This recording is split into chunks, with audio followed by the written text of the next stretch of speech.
that by the end of the day, by the time we are done with the presentation and the Q&A session that will follow.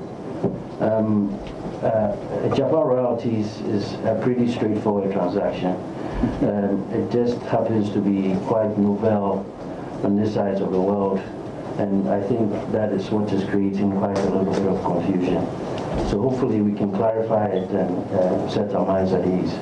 So if we go to the next page, Greg, we'll start here. So what is Agyapa Royalties? Essentially, Agyapa Royalties is a gold royalty company.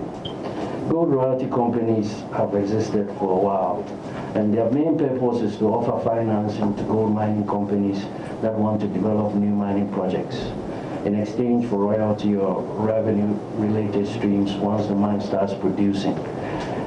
As you all know, gold exploration is quite a risky business.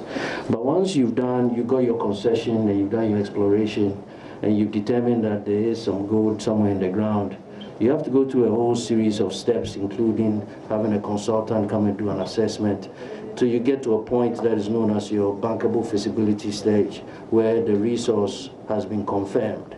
At that point, you are ready to, depending on the size of the resource, you are ready to develop the mine. But it takes quite a lot of money to actually develop the mine to production. So gold royalty companies come into play there because they are sought by mine owners to provide the financing needed to develop these mines to production. Once they pass the exploration stage, it's been fairly de-risked because there's confirmed that there's gold there. Now it's just a matter of putting in place the infrastructure to extract that gold out of the ground. So gold mining royalty companies then come in at that point and say, okay, sure, I will give you X amount, and in exchange for that, once you start producing and selling the gold, you pay me 5% royalties on the revenue you generate. It's as simple as that. Royalty companies also may buy royalty flows from an already producing mine in exchange for cash up front. That is the main purpose. So this will be, however, the first royalty company that will be an African one. There are several, but they are based in other parts of the world. As you can see here, we have Wheaton, which has a market capitalization of 23.4 billion. I believe is listed on the Canadian Stock Exchange. Sandstorm, market cap of 1.7 billion. Osiko, market cap of 1.9 billion. Royal Gold Inc., market cap of 9 billion. Franco-Nevada, market capitalization of 28 billion. So these are big companies. These are serious companies that mean business. The reason we have also included a PE multiple here is for a simple reason. PE stands for your price to earnings ratio. Sorry if I'm getting too technical, but I think it's important. Essentially, what it means is that it's the price of the share price divided by your earnings per share. And if a PE ratio says 49 times, that means that an investor is prepared to give you $1 today for, give you $49 today for $1 in earnings in the future. So basically, if let's say he's giving you $50 today for $1 in earnings in the future, that's actually a 2% return. He's essentially happy to get a 2% return. So it shows you that these companies are trading at multiples that are several times the earnings potential that they provide. But people like them because they are safe bets, they are sure bets. You know, gold is quite a predictable commodity, and once you're mining, you know, it's pretty straightforward, especially if the mining operator is very experienced. If you compare the multiples to pure gold mining companies like Newmont and so forth, you realize that they trade at PE multiples much lower. Maybe, I think most Africa mining companies today listed trade in the mid-teens, 15 times PE multiples, which means that in that case, people are demanding a lot more in return for them. So if you list one of these companies, you can get a valuation that is much higher than if you were just playing a direct gold mining play. So just wanted you to see this to understand that this is nothing new. There are several of them all over the world. Most of them have exposure not only to gold royalties but other minerals as well. Can we move to the next page, please? So what is the rationale for the transaction? The underlying objective here is to create and launch Africa's first gold royalty company and showcase Ghana as the premier destination for gold assets and resources mining, whilst raising non-debt funding for capital investment. We believe this will attract investment into the sector, increase exploration activity, provide financing to owners of mining concessions looking for equity-type financing to develop their mines, and bring them to production, thereby creating jobs, rural development, and of course generating taxes for the government as you have more companies coming to the mining sector. In fact, we believe that through this transaction, by the time we are done with the roadshow, everybody will know about Ghana, will know about Ghana Gold, and about how rich we are in resources. And it's going to raise questions with every investor looking, say, look, they want to come to Ghana to see the opportunities that are here. They never knew that Ghana had such rich opportunities. I'm sure not all of us even know that as of now, Ghana is the #1 gold producer on the continent. And you know, for a country that was previously known as the Gold Coast, we really have not capitalized on that brand that we have naturally have. I didn't even know that we've been mining gold since the 15th century, but I mean, that goes to show that, you know, really this is something that is part and parcel of the whole Ghanaian entity. Moving on, there's a lot of questions being asked about the name change.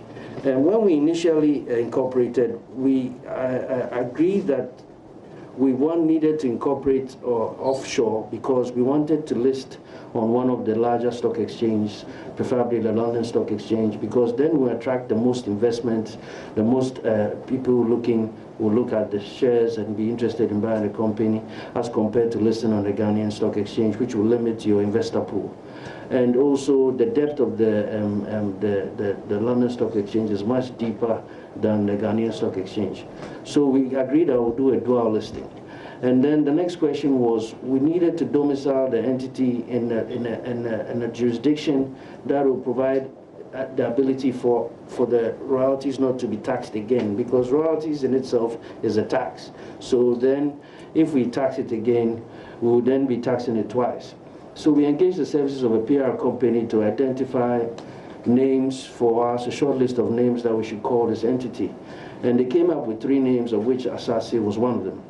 So when we incorporated in Jersey, decided to incorporate in Jersey, we did a name check in Jersey and realized that there were no names by that, no companies by that name, so we were pretty good to go.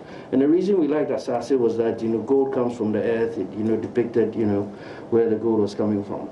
However, and this was back in 2018 when we were structuring the whole transaction. Somewhere along the line, our transaction advisors recommended that we would need to have, Asase would have to have a subsidiary in Ghana where the royalties will first flow to before they are transferred abroad. So we needed to incorporate Asase Ghana Limited. When we tried to do that, that is when we found out from the Registrar General that there were over 20 companies that had a name, the name Asase, including some that were already in the mining sector. And we felt that would be a big problem if we're going to go and list a company with the same name. Anybody who do a Google search already, they don't know Africa, they don't know Ghana too well, and then all these names come up, and you know, they may be confused. So we thought that, looked around, and we came up with Agyapa, which is essentially Japadia, which we felt that will shorten so that, you know, our white friends can easily pronounce it, but also that it retains its Ghanaian personality and entity. And so that is how this whole came about. I mean, it's not complicated. It's a pretty straightforward situation. It's amazing how people can, you know, find ways to twist a simple situation. So moving on. What do we want to use the money for? Really and truly, we want to focus on investing in 4 broad key areas: primary capital expenditures in education, in health, in housing, and in infrastructure. You know, we would like to upgrade existing schools in the mining areas. The University of Mines and Technology might be a good idea to maybe look to see if we can enhance their operations, maybe help them set up a jewelry training or jewelry design course, so that we can create more value add along the gold chain. But just the whole gold value chain, we want to really be able to go further up the value chain and not just mine the raw ore and export it in its raw form. We need to be able to build refineries to refine the ore and do more value add. On the health side, it's all about resilience. I think this pandemic has showed us how important it is to make sure that we have health facilities across the length and breadth of the country, and especially in these mining areas where these miners always are running at the risk of their lives in these conditions. On the housing side, I think also the pandemic has showed us the importance of housing across the whole country, and we believe that it will be a good use of the monies to self-support some of our initiatives in the housing sector. Then also the road infrastructure. There's a lot of roads in these mining areas. In fact, a few of the mining companies have, as part of their social corporate responsibility, down the roads or improve the roads, but also for their own use because they use them. And a lot of heavy trucks ply these routes because of these mines. And it's important that these roads are kept in good condition in order to attract investment into these areas. And I know my chairman Duka here is smiling because he's from Takwa, so he appreciates, the need for all these initiatives.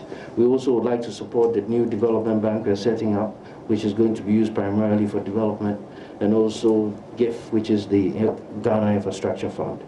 So on to the next page. So why issue equity in a company instead of raising debt? I always like to use the example of the road fund transaction that was done by our predecessors. Essentially, a royalty company or a royalty deal is a form of securitization. Essentially, what we are doing with this deal is that we are we're issuing shares for a lump of money today in exchange for future royalty streams. So we are saying, look, give me 5 cedis today, and then from next year onwards, I'll give you 50 pesos a year. And you can securitize any predictable cash flow streams. Levies. However, they decided to do a debt transaction. They borrowed about, I believe it was 1 billion cedis for 3 years, and encumbered almost all our road fund levies to pay that back. Their interest rate was over 30%. And so what happened was that when we came in, we didn't have a dime left in the coffers and the road fund to be able to maintain and do our roads, because all the monies had been encumbered towards, this road fund. So this is a totally different structure where it is not a loan, it's equity. We are selling shares. You buy shares in a company. We don't have to pay the money back. I've got a lot of questions where people say, if you raise the 500 million, we understand the dividends, but when do you pay the 500 million back? We don't pay it back. It is the shareholders are now shareholders in an operating going concern that will be operating, and once they operate, if they generate a profit, they'll pay out dividends. If they don't generate a profit, they won't pay out any dividends. The shareholders are prepared to take that risk because they believe in the capacity and the capability of the company. It's very important that we understand that the royalty company is a going concern, is a company that will have a management team, is a company that will be actively working, going out and identifying prospects that they can invest in and royalty streams that they can buy. It is my understanding that in Ghana alone, there are over 30 prospective concessions that people have done some exploration work and have confirmed the resource, but are just don't have the funding to be able to develop the mine. So there's already a lot of opportunities out there for the royalty company to get to work. So, they are going to be a going concern that is doing work, and of which government will still be a 50% shareholder. So it's really not a situation where we've given away anything. We've actually just created an entity, moved our flows into that entity to be able to develop a Pan-African player that, given the multiples at which similar companies trade, it's like we're turning $1 in royalty flows today into 30 or 60 by virtue of the fact that we are listing it, and investors believing in the huge prospects that what gold has to offer will be prepared to participate in it. So that's essentially the reason why we are doing this, and we are structuring it as an equity transaction rather than a debt transaction. Also, I should have said that in the previous slide that the current market conditions also have made it challenging for debt transactions, even if we were to think about that. Capital markets are closed internationally. Even if you were to try and raise money, you pay 200-300% more, 3% or 2 or 3% more in interest than you would have paid the same time last year. So moving on to the next page. And also, gold is one of the few commodities that seems to have performed well in this pandemic. You know, I think there's a flight to gold as people have seen interest rates come down in the West, and so gold has become quite an attractive commodity, as you see when we get to the share price graph. This is a graph to show how much exactly we are making from royalties. The green bars at the very bottom show you the exchange rate that was applied, that you can apply to the numbers. The numbers, you have the 133 million, 132, 133, 144 are the royalty flows for the particular 12 mines that are being assigned to Agyapa. And the orange bars are supposed to be the total royalty flows that come to government. So this is in total, including the other mines, royalties from the other mines that have not been assigned to Agyapa. However, sorry, I think that those numbers should be in cedis, not in dollars. So this is essentially where we are today. Now, the top line is the average gold prices that you see, which was 1,200 in 2016, 1,002, about the same in 2017, and about the same in 2018. 2019 it crept up, but in this year we are looking at I think almost 2,000. So prices have gone up quite well, and you see that that is also reflected in the royalties that have jumped quite a bit between 2018 and 2019. So I'm sure in 2020 we'll see a little higher in terms of the revenue receipts. Next page, please. I think we've gone through this already, but these are some of the other reasons why you'd issue equity in a company instead of raising debt. And then also, sorry, if you go back to the page, I think a key issue here is the benefit government will get from the underlying capital appreciation of the shares. If the management of Agyapa do what they promised to do, we can see the market cap of that company doubling or tripling in a year or two. I think, in fact, most gold companies are up 50% or 100% year on year. I'll have to check from my equity guys, but because of the price of gold, we've seen a lot of appreciation in gold shares. And if the same thing was to happen with Agyapa, we'll see that capital appreciation, and because Ghana government will still be a 50+1% shareholder, will benefit directly from the performance of the underlying asset. Next page, please. So what happens? How is this going to work? So government of Ghana has created a mineral income investment fund, which is a government-owned entity. GRA collects the mineral royalties from the mining companies, for which they take a fee, pass those mineral royalties on to the Minerals Income Investment Fund, which then pass them on to Agyapa Royalties in Jersey. But first, before they do that, they take out 20% and give it to the Minerals Development Fund, which is used for various areas within our gold mining areas. But we'll come to that to show you how exactly that is allocated. And so the remaining 80%, less fees and expenses to GRA and the Mineral Incomes Fund, goes to Agyapa Royalties. Agyapa Royalties then determines, given the operations for the year, how much they'll pay out in dividends to their shareholders, which includes Minerals Income Fund, of course, and how much they'll use for new investments in projects and so on. Typically, mineral royalty companies pay out about 30% of what flows to the companies in dividends. We are looking at a little richer payout ratio of closer to 50%, but that depends on the board of Agyapa and what they have on their plate at any time in terms of new prospects. But we anticipate that in the beginning, due to the flurry of activity and new investments, because they already have a pipeline of deals that they've identified, we'll see a lower payouts ratio, and by going forward, that might increase over time. Next page, please. The Minerals Development Fund collects 20% of the royalty flows. Agyapa will then take 75.6. GRA, as I said, keeps its fee of 2.4, and Minerals Income Investment Fund itself retains a fee of 2% to cover its operations.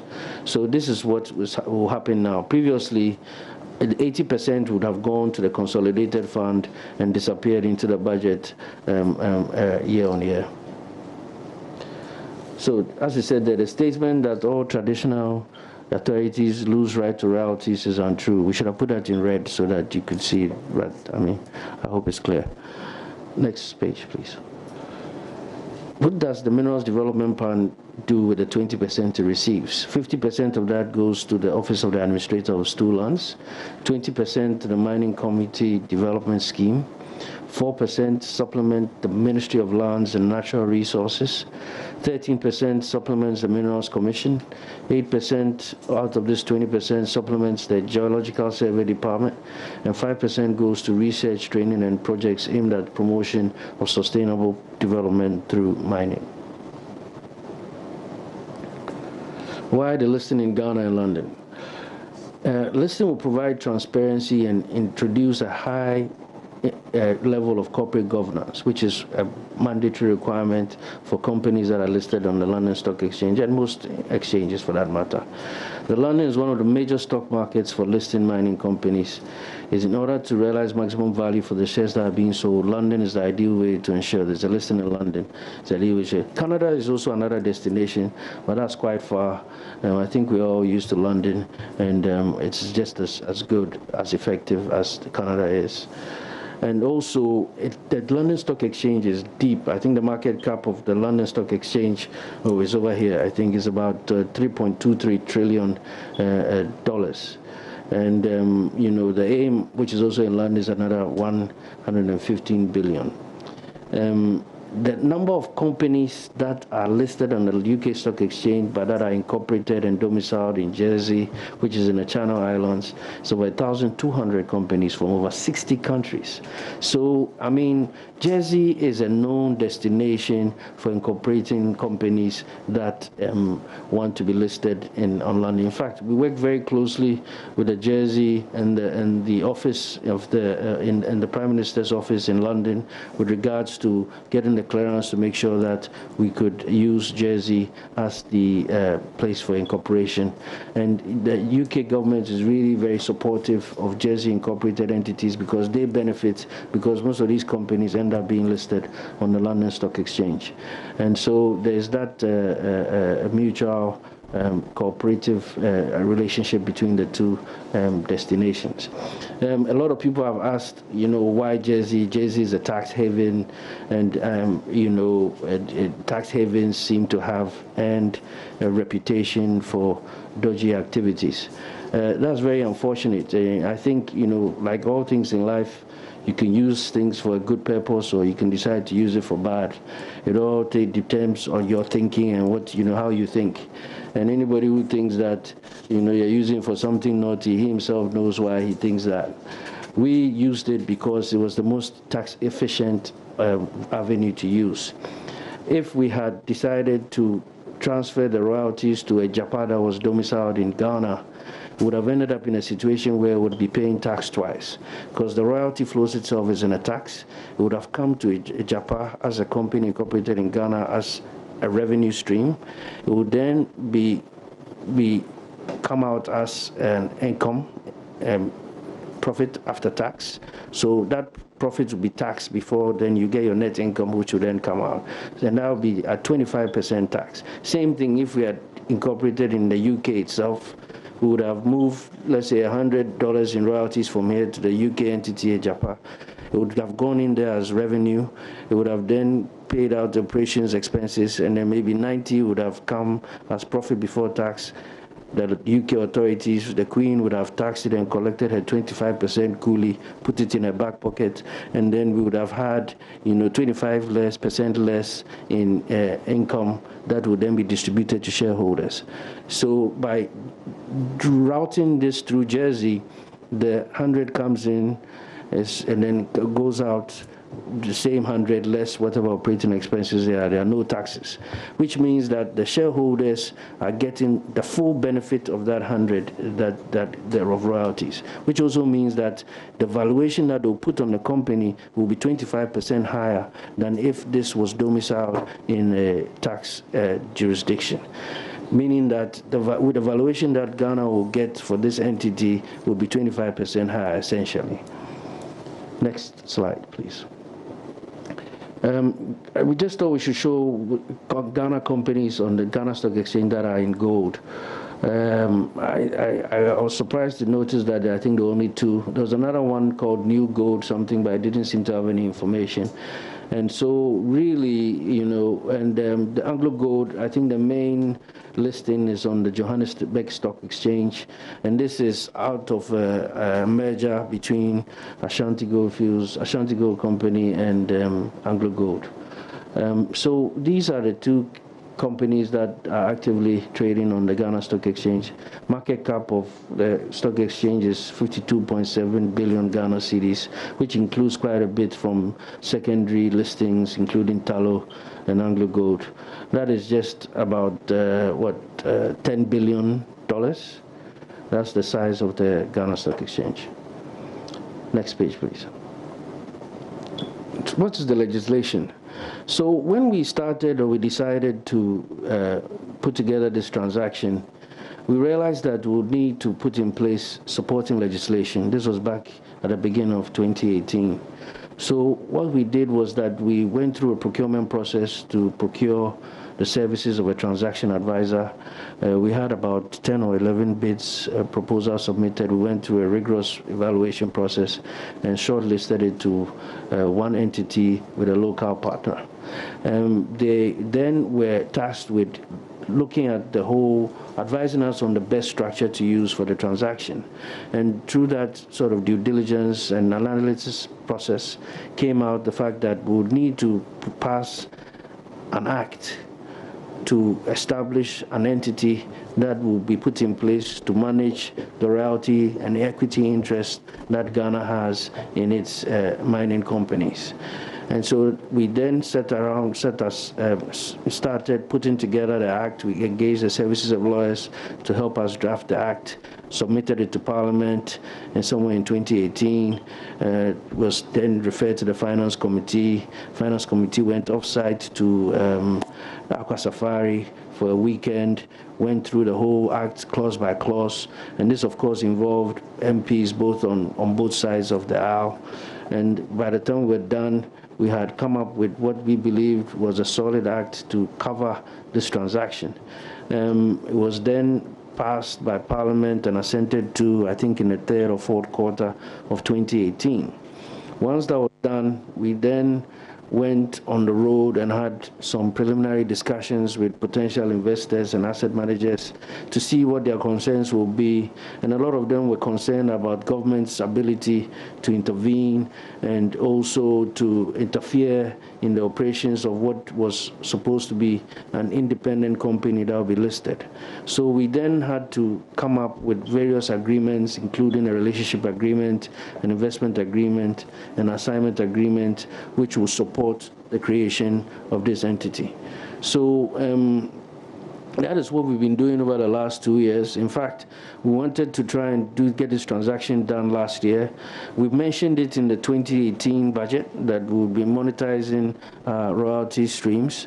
We also mentioned it in the 2019 budget. Unfortunately, we weren't able to get to market on time, and when this year started, COVID hit, so that has also added some additional delays. So this has been a while in the making. It's something that has been very well structured, very well thought through, and we've come quite a long way. It is unfortunate that the perception is out there that this was something that was hastily put together. We have benefited from the delays though. As you can see, gold prices are now at about 1900, and these companies, their valuation is directly correlated to where gold prices are. So, you know, there's a silver lining in everything. We now are sitting in a position where we can take advantage of prices being at an all-time high. Next page. So these are the entities that were involved in as we went through all this. We had to go to the Attorney General. They went through every line in all the agreements. Minerals Commission actually has somebody who sits on the Minerals Income Investment Fund board. The Ministry of Lands and Natural Resources has been very involved. They had to ratify all the mining leases for the companies that whose royalties we're going to assign. Bank of Ghana, of course, because they had to give us permission to get the dollars or have a company that was receiving dollars, and of course JRA, because they're the ones who collect the royalties.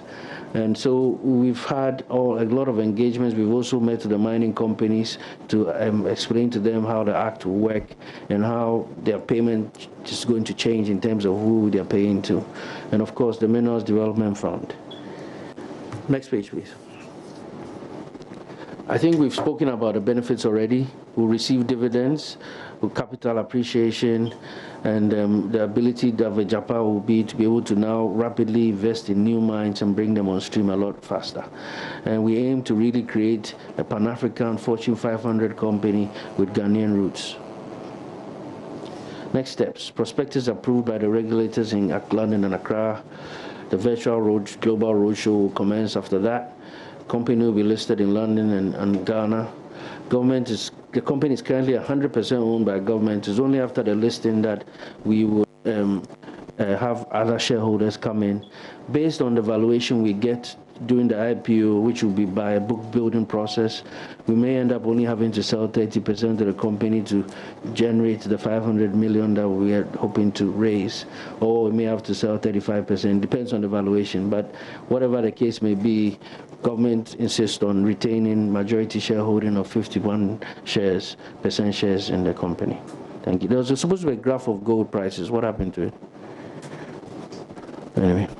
But anyways, so that's it. I think in summary, that's the presentation. Thank you very much.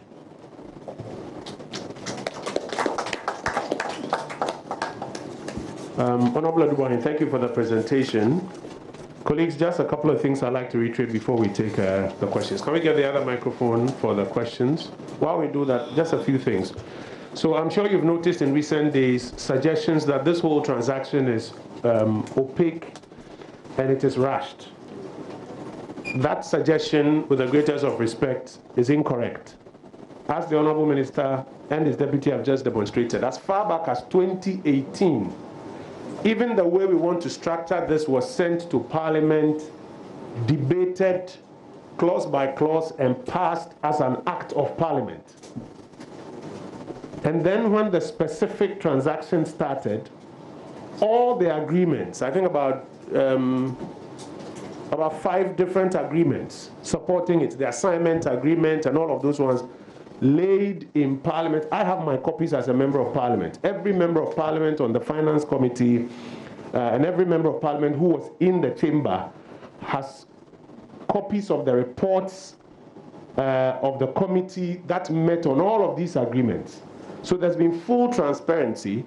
Again, it's not being done under certificate of urgency or anything, as far back as 2018 when the processes started till now. So that suggestion, I think we have to be very categorical, is incorrect, with the greatest of respect. Secondly, there's a suggestion that there are some hidden owners of the company behind the scenes. I'm sure you've heard the expression beneficial owners. That who are the beneficial owners? Disclose them.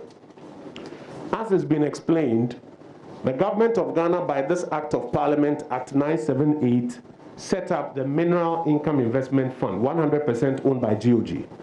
MIIF is 100% the owner of this company.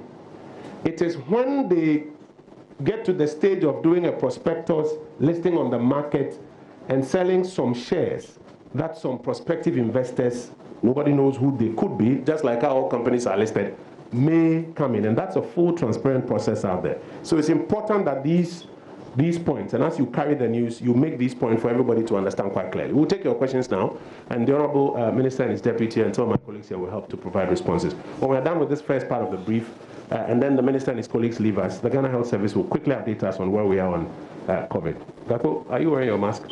Okay. So, 1, 2, 3.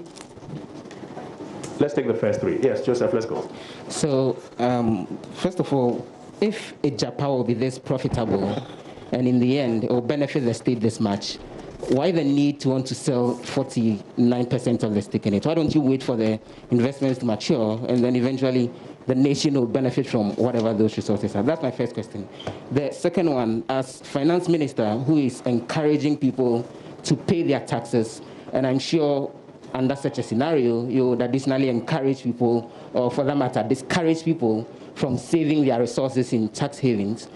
Don't you think incorporating this company in a tax haven would end up rather encouraging other individuals to want to do same as a way to probably dodge taxes and protect their money? And then thirdly, Africa Legal Associates, which we know is actually owned by someone who is your family member, Mr. Finance Minister.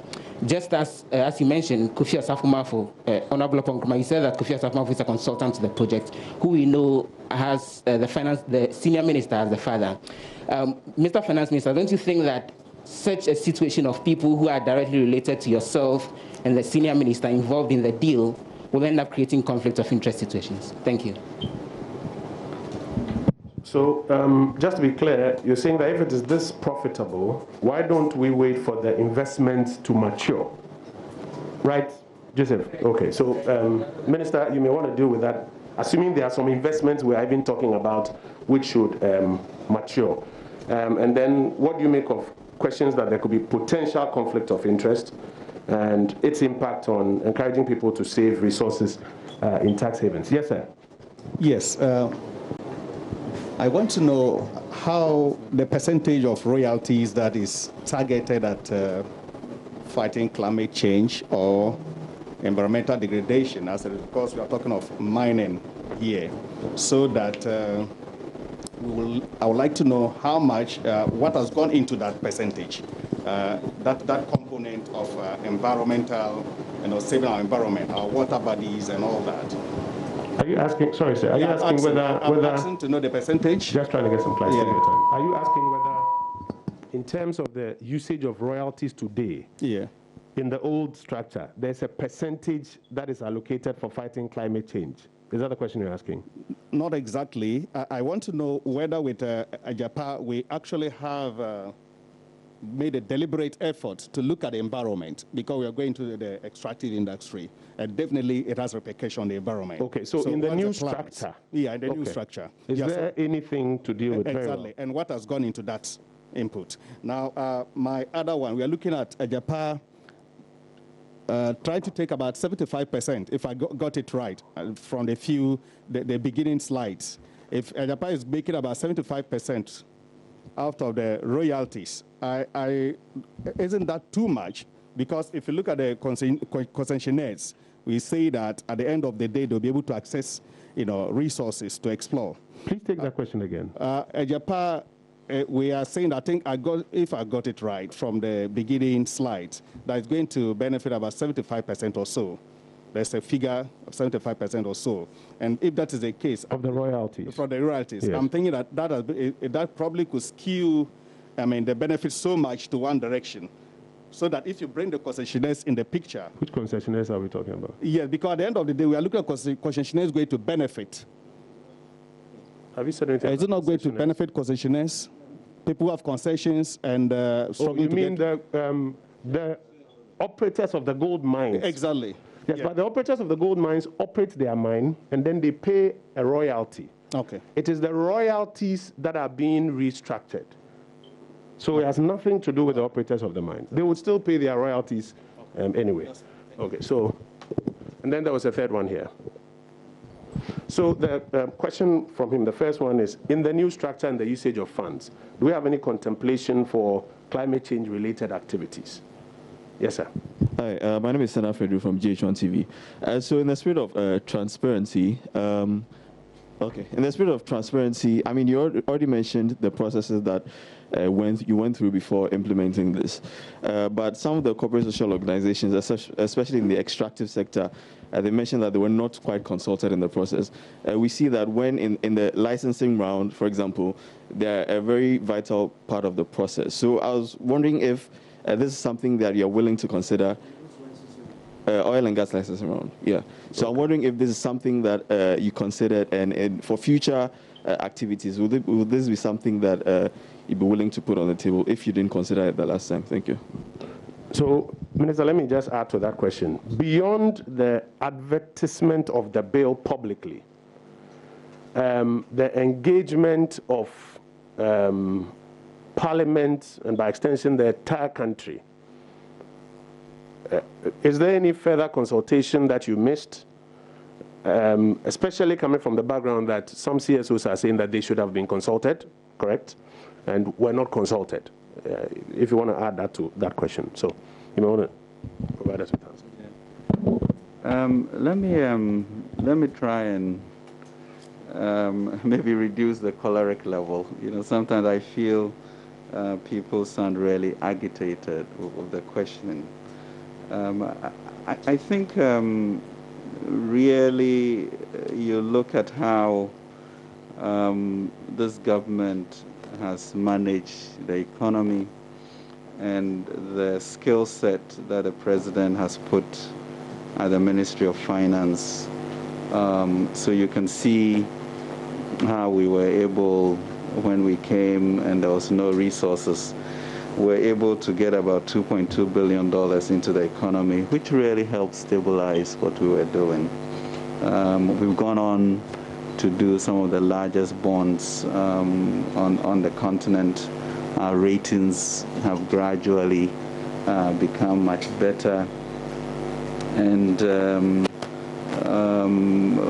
we continue, at least this year, to also have gone to the market at the right time. And that's both instinct and knowledge. I think some of the people were saying, I think I've been in the capital market business since 1984, when I finished college, beginning to date myself. And Charles has also been in the capital market business. So truly, it's a point in time in which our leadership both has the knowledge and understanding of the markets that are there and the type of resources that are leveraged to be able to do that. And really, that's what we are bringing to bear. And I suppose you can judge us by what we have done during that period. So I'm trying to understand your question about the investment maturing. What do you mean by that? Essentially what we have done is to say we are getting some royalties every year, maybe $150 million. There are some major things we have to do as a country which demands big capital. What do you do to be able to securitize that, leverage that? But even in so doing, you are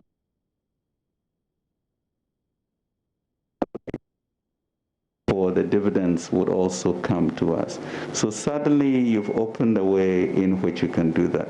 But the other interesting aspect is that given that you are going to have this type of money, it also enables you to be able to look at royalties and concessions in other parts of the continent, to be able to then build this unique Ghanaian gold company that then takes advantage of all the resources on the continent. So I think there needs to be, maybe a reduction in the cynicism to understand that what we are doing is really to promote where Ghana needs to go and where it used to be. I think the issue of taxes, it's in a sense, is almost like being more Catholic than the Pope.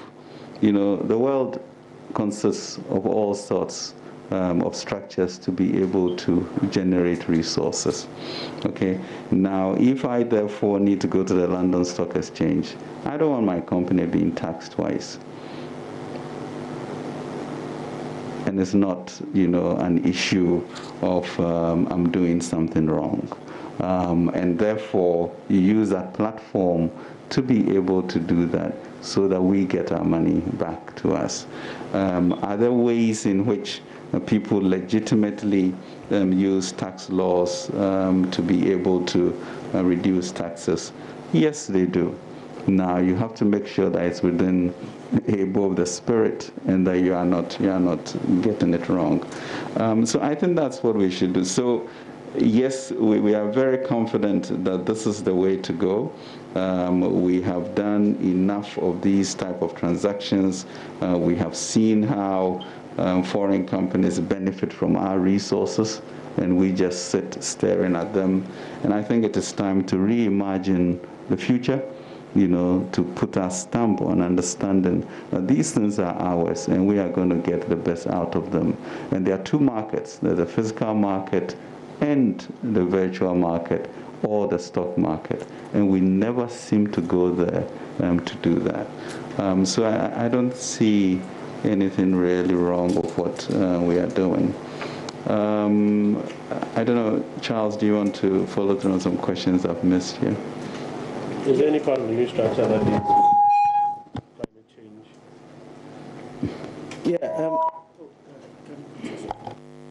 Regards to climate change, sorry, I believe that is addressed with the 20% that goes to the Minerals Development Fund. They have a bucket in there that deals with environmental degradation, climate change, and all environmental issues.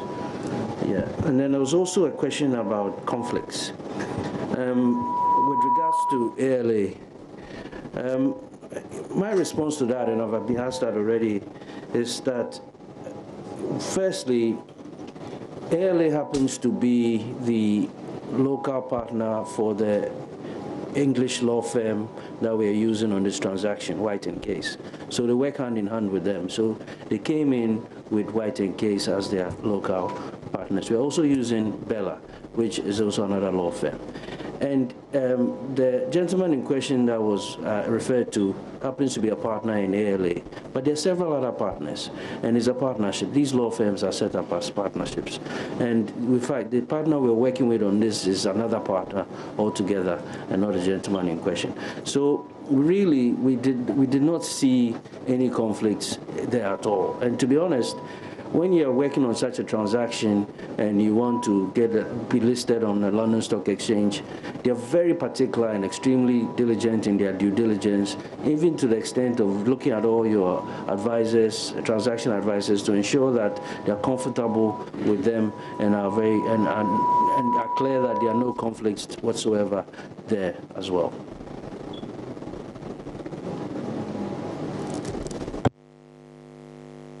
And also to deal with my good friend Kofi Osafo-Marfo in the selection process, we engaged as part of, when we started this in 2018, as part of the whole process, we also engaged a headhunting firm, and the firm is called Konferry, Kornferry. They're based out of California. They're a global headhunting firm, and we asked them to help us identify and shortlist a candidate for the CEO position, for the CFO position for Agyapa, and also for the board. And they scoured the whole globe. We said our preference for the Ghanaian, for the CEO position, was that it should be a Ghanaian, and ideally also for the chairman of the board. But we also wanted very strong operators who were experienced and had a background in mining. I think there were over 30 or so candidates that were eventually shortlisted that were brought to us. Of that, 6 were Ghanaian, and Kofi happened to be one of the 6.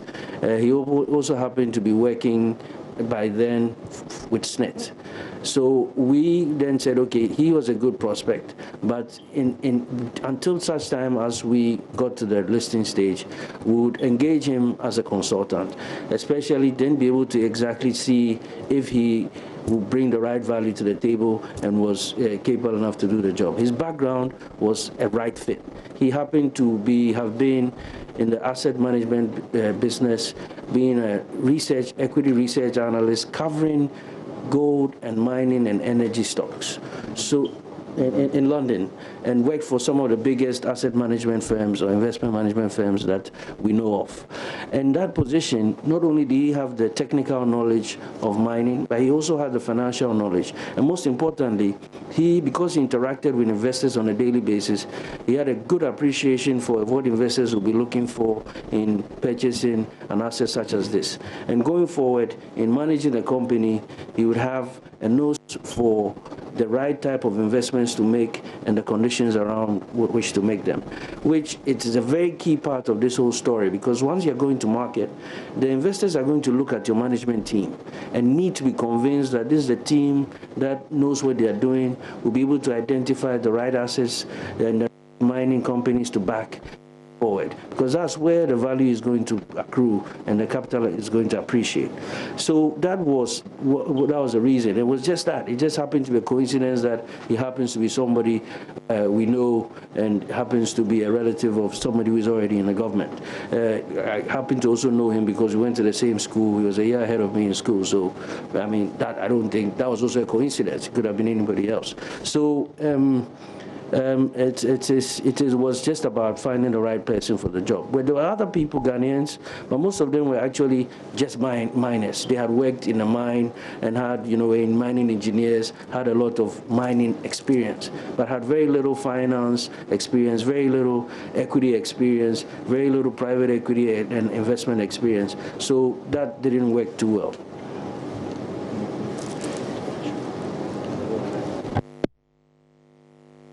Okay, so we're going to take a second back of questions. On the what?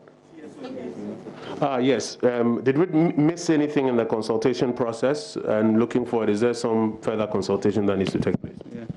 I mean, I think, as Minister mentioned, we did go through all of those. And I guess I want to us to all realize that this is not hasty, this is not rushed.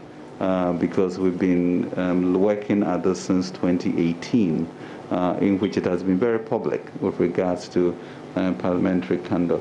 I'm sure we can always do more, as you are saying. I mean, we are a government that, for the first time, Ministry of Finance has a partnership agreement with the trade union and labor, etc., in which we look at our economic policies before we even come out. So I really, and I keep a very open, door, and so I really would encourage a discussion with anyone. I saw one of the letters in which it talked about indecent haste and that there's no national emergency. If COVID is not a national emergency, I don't know what is. That there's a lot of, what do they call it, a lethal disadvantage to go to the stock market at this time. And this is the best time for the pricing of gold. I mean, if you don't take advantage of this, when else would you be able to? But I think, that the issue that really was hurtful and made me discount the letter was when they ended saying that we are trying to stop elite capture, which essentially meant that we here are doing this for ourselves and we have some shares in that. So if that frames the mindset in which it was brought, it makes it really very difficult to see whether it is genuine or it's intended. Because you've seen us operate for 3.5 years, in which all we have done is to follow this Akufo-Addo plan to make sure that everybody benefits. And so to talk about elite capture was for me a very painful issue. But thanks for the question, and truly I'm very open to a lot more discussions if that is. But I'm very clear that the right time to do it. I'm very clear that we're going to get the best valuation. I'm also very clear that in reimagining ourselves as Ghanaians, we need to begin to think at a higher level and order, and then push us to do even more. So as we sit, Agyapa is 100% owned by MIF, which is 100% owned by government, and there are no hidden beneficiaries in that regard. It is a clean transaction as far as I know, that we are going to make sure it is done, and we are just looking for ways to maximize value and to play in the game that our multinationals play in, and now we have the skill set to be able to do that. So once we begin the process of listing all of us, and it's going to be listed both in London and in Ghana, and we've done that before, of Anglo Gold, Ashanti, etc. So it's also not a mystery, in a sense, to do that.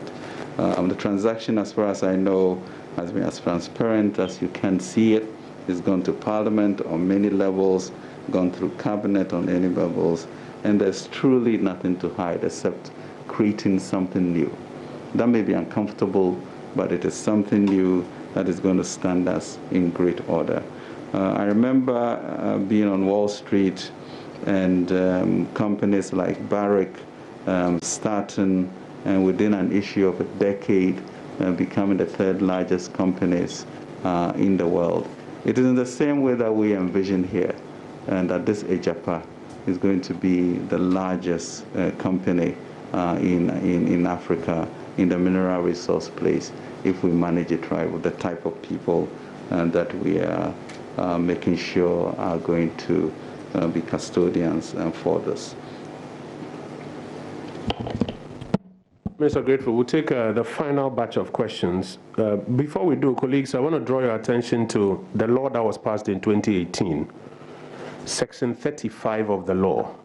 And I'll crave your indulgence to raise it in your various discussions and your analysis. Just, Minister, with your permission, if I read, says, the mineral income paid to the fund and the dividend payable by the fund or a special purpose vehicle, in this case Agyapa, are not taxable. We passed this law in Parliament in 2018. All of us were there when we passed this law, when the government explained the structure of this kind of transaction. So it beggars belief that in the end, all of these things are raised as though something is being hidden under a table. Who will pass a law to do something opaque? We'll take a final batch of questions. Yes, sir. 1, 2, Bloomberg 3, and then I'll give you the final one, and then we'll wrap up. Yes, sir. Good afternoon. My name is Maurice Ogbete. I work with GTV. Since this approach of monetizing our gold royalties is so effective and innovative, are we likely to see an extension of same in our oil and gas royalties as well?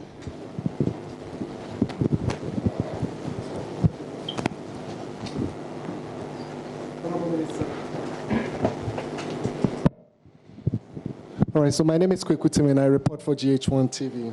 I want to find out from you, so in your deliberations, you've called this unique. You've called it one of the best deals that we've had as a nation. The fact checks is begun from the Deputy Minister. What we've seen, we're all going to do our fact check. But I want to find out if tomorrow I should find out that indeed this part of the deal was not too clear. I want to know my flexibilities with the law. Has this been situated in a way that I cannot go to court around it legally? Or at the end of the day, because another myth is that this whole deal is shredded such that you cannot sue if you do they will come back at you and that Ghana is going to pay so much for it. So it's shredded in a way that you cannot sue eventually. Then again, my second part comes to, so when you hear a section of the nation say, this whole deal, when we come, we will cancel it because it's not in good faith. How do you respond directly to such individuals? Because you've not commented on it at all. Thank you. Thank you. So his questions are whether or not it is true that anybody is giving immunities or anybody is barred from taking legal action against any of the parties in this transaction, because that's a claim out there. Is it true that anybody is barred from taking legal action against anybody? And what do you make of the threats from the opposition and threats to international investors not to participate? Yeah, Bloomberg. Yeah, thank you very much. My name is Akol. Bloomberg is my media house. Honorable, just as a first line, will you please be generous to give us a copy of the presentation? Because I know some of us, the media, don't have too much grasp with regards to this issue. So it helps us to better contextualize in our reportage so we don't get it wrong. I think that's just a first plea. And two, couldn't we have established same domiciled here in Ghana and then tax exempted it? Or did we have to go to Jersey so that to sort of avoid the UK authorities imposing taxes upon our taxes? Maybe what superior reason do we have going to Jersey as against having a domicile here in Ghana? Very well. So couldn't we have achieved the same objective by having the company domiciled here in Ghana but tax exempted? Did we have to have an international version of the company? You do know that the company is in two levels. There's one in Ghana, and then there's an international one. Couldn't we have done more or less both in Ghana, or just stayed with the one in Ghana and given it the tax exemptions? Final question was from somewhere here. Was it? It was from you, sir. Go ahead. Okay. My name is Philip Nilate, City Issue. Just some two questions. If we could kindly get the full list of members on the Agyapa Royalties Board, I think that will help us. And also, how true is it that royalties have been assigned to Agyapa into the indefinite future? That is what we know, that for some number of years, the investors will be benefiting from the royalties. Thank you. Thank you very much. Are you able to provide us the list of board members for Agyapa? And then secondly, is it true that there's an indefinite assignment of the royalties? And maybe, or is there a time cap that these royalties have been assigned for 10 years or 15 years, or is it indefinite? And then while at that, I have a question myself, please forgive me. Let's talk about 16 concessions or 16 mining companies, and then we are hearing about 12. Can you just explain so that somebody doesn't say, at first they said 16, now they say 12, so somebody's lying? Thank you.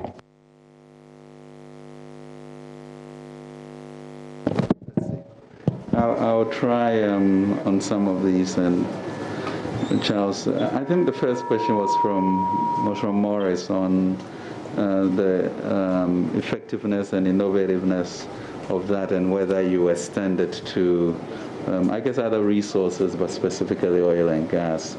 I think really, it's a continual search for the best way in which we can use, our resources and the timing in which it should be done. So we leave that open and really ensure that whatever resources we have, are maximized for us. You talked about the suing. I'm not sure anybody can buy anybody from suing, so I wouldn't worry about that right.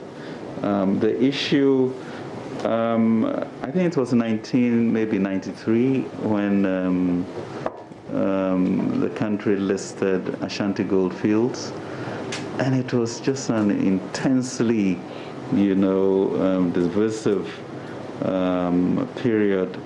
But in the end, that was good for that moment, and it got done. But the challenge for me, it's, the opposition has been aware of this transaction since 2018 and have been part of the discussions, negotiations, etc. I can only hazard that because it's close to elections, they may feel that there's a political advantage of some sort. But it's not hasty, it's not new. And I saw some of them in the committee discussions, so obviously in which they were supportive of all of that. So there must be a new element, and the only element I can see is 102 days away, when December 6th. And so, but they are doing their job as opposition, so we can do that. Presentation, I'm sure Charles can work on sharing some of that. In terms of it being domiciled here, when you are listing on the London Stock Exchange, you are basically trying to maximize your value. As I mentioned in the beginning, there's an issue of geography that sometimes cloud the sense of the value of the entity. And then there are also jurisdictions that investors are used to as coming from there to the market. So it is in looking at all of these options that makes us place us in Guernsey or Jersey, and we took Jersey for that. Do you want to the indefinite future and all of that, you know? But I think we should understand that we are creating a company that is going to, you know, be a going concern, you know, and even as certain leases, you know, come to the end of the concession, we also would have had resources buying other entities around Africa or wherever we want to go. So it's really quite expansive where we'll end up. But Charles, if you can take that up. Sure. Yes, you know, a lot of when you get a concession from the Minerals Commission. When you get a concession, you go out and do your exploration. You discover gold. You then do your evaluation, and then you confirm your reserves. And let's say you find 200,000 ounces of reserves, and you mine whatever 100,000 a year or 50,000 a year. That means your lease will end in 4 years or 5 years. I think the average lives of our leases are around 10, 11, 12 years. So essentially, that is what it is today. But this company, as the minister said, is in the business of procuring new royalty flows.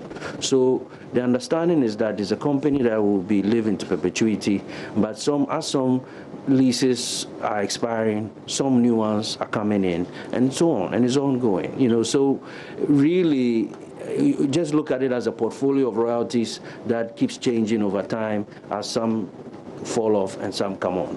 Simple as that. Yeah. With regards to, what was the other thing?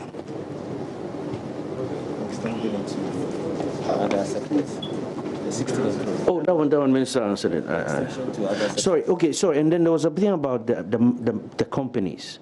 We have 16 royalty flows that are being assigned to Agyapa.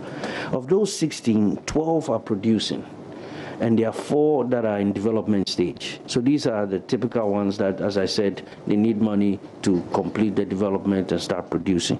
Those 4, Namdini, which is owned by Cardinal Resources, is up in the northern part of Ghana. Very, very positive find. There's the Wa Gold project, which is owned by Azuma Resources. There's the Bibiani one, which is owned by Resolute Mining. And there's the Enchi project, which is owned by Pinecrest Resources.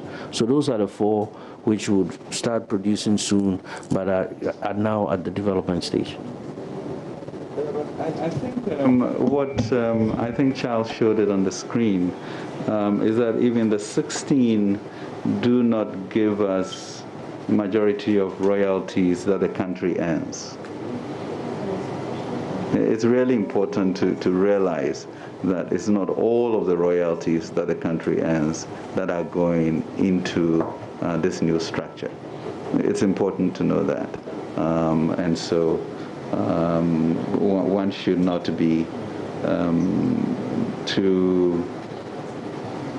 in haste to prejudge this.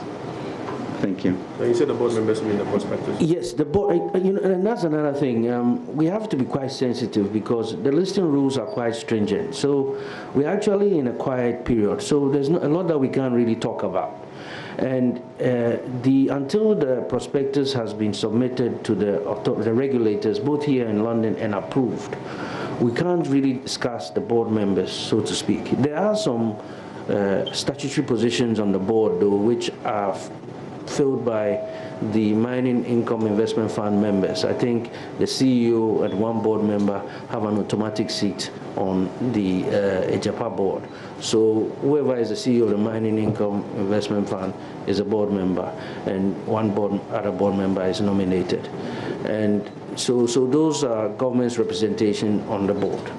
Right. Other than that, the details will all be spelled out in the prospectus. As soon as the prospectus is approved by the regulators both here in the UK, it will be available to all investment banks that will be marketing the deal. They will share it to all prospective buyers in Ghana. You all get it, just like with the MTN transaction and so forth and so on. So, and everything will be in there, your board members, the total amount of transaction fees that we are paying to all the advisors, you know, the prospective mines, the list of the 16 mines that we're looking at, and everything. So that will be there. Also, with regards to the presentation I just gave, I've just been passed a note that is according to the listing rules, I cannot give it to you. You know, maybe what we'll try and do is see if we can put together a more sanitized version that is not, the lawyers will sign off of and say, as of now, it is within the disclosure rules to be able to give you that, and we'll pass that over if that's okay with you. Honourable Minister, we want to thank you for your time, yourself and your deputy, for giving us this education. I understand you have some other business to attend to, so you'll be taking leave of us. Colleagues, we have a problem with our COVID management situation in this country currently. That's why the Ghana Health Service boss and his team are here.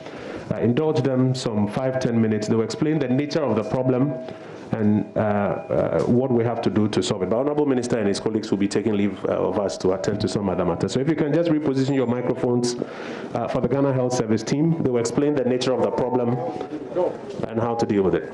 Very quickly, please reposition your microphones. Okay. Doc, come this way.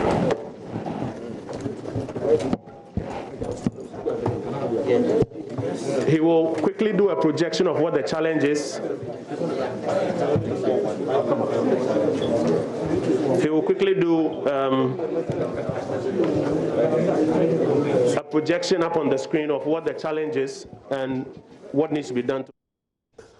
All right, so you just heard the finance minister concluding that news briefing addressing the media about the Agyapa Royalties mining deal, which has stirred controversy in the past week. The finance minister has been making the case why the deal is good for Ghana.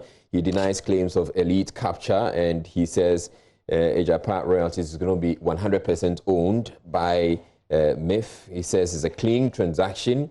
He says government is simply looking for ways to maximize value from gold earnings, and he says they want to play in the game that the multinationals play. Transaction has been transparent.